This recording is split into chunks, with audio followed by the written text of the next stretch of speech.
আর্জেন্টিনার সাথে এখন লড়াই করার মতো নেই কোনো দল। গত 5 বছরে ম্যাচ হেরেছে 2টা, শিরোপা জয় করেছে 4টা। এতেই বোঝা যায় ফুটবলে তাদের আধিপত্য এখন কোথায়।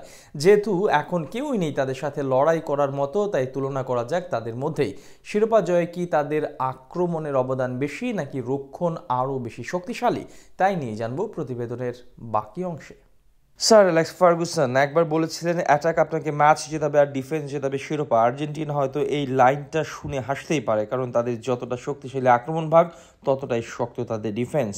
কোনটা ছেড়ে কোনটা বেছে নেবেন সেটা এখন কঠিন। তাদের সামর্থ্য জানানোর জন্য একটা পরিসংখ্যান যথেষ্ট। 2019 সালের কোপা আমেরিকায় ব্রাজিলের কাছে হারের 5 বছর পেরিয়ে গেলেও 5টি ম্যাচ হারেনি তারা। 2টা কোপা আমেরিকা, একটি বিশ্বকাপ আর ফিনালিসিমা জয়ের পথে ম্যাচ হেরেছে মাত্র 2বার, একবার উরুগুয়ের সাথে আর অন্যবার সৌদির বিপক্ষে। 2019 কোপার পর তাদের পরিসংখ্যানের দিকে তাকালে চোখ কপালে উঠে যাবে। এই সময় মোট 62টা ম্যাচ খেলেছে তারা, যেখানে হার 2 আর 10 ড্র। বিপরীতে জয় পেয়েছে 50 ম্যাচে, আর সাথে 4 টুর্নামেন্টে জয় করেছে 4 শিরোপা। এরকম পারফরমেন্সের পর প্রশ্ন আসতেই পারে, কি এমন জাদু দেখালেন স্কালোনি যার কল্যাণে এতটা বদলে গেল আর্জেন্টিনা? কার অবদান এতটা বেশি? সেই প্রশ্নের জবাবে মিডিয়ার মাতামাতি মেসিকে ঘিরেই। কোনো সন্দেহ নেই তার অবদান।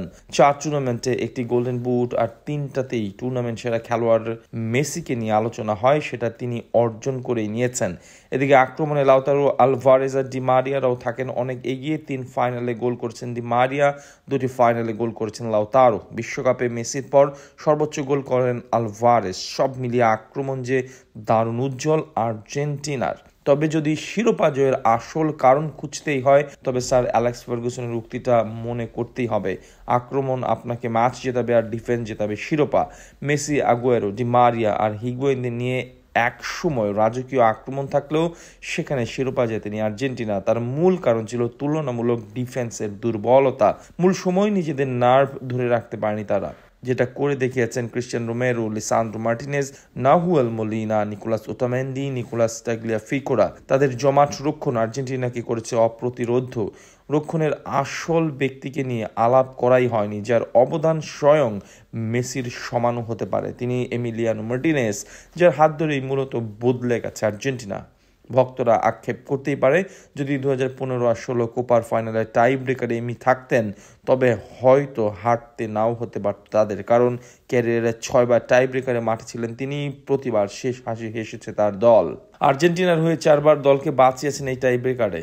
3টে গোল্ডেন বুট জিতেছেন তিনি। এই এমি যে সত্যিকার অর্থের মাঠের পারফরম্যান্সে বদলে দিয়েছে ইতিহাস, শিরোপা এনে দিয়েছে দলকে। পরিশেষে বলা যায়, মেসি আর বাকিদের কারণে আক্রমণ নিয়ে আলোচনা চললেও তাদের সাম্প্রতিক সাফল্যের বড় কারিগর এই ডিফেন্স। তাই কারা বেশি শক্তিশালী সেটা বলা খুব কঠিনই বটে।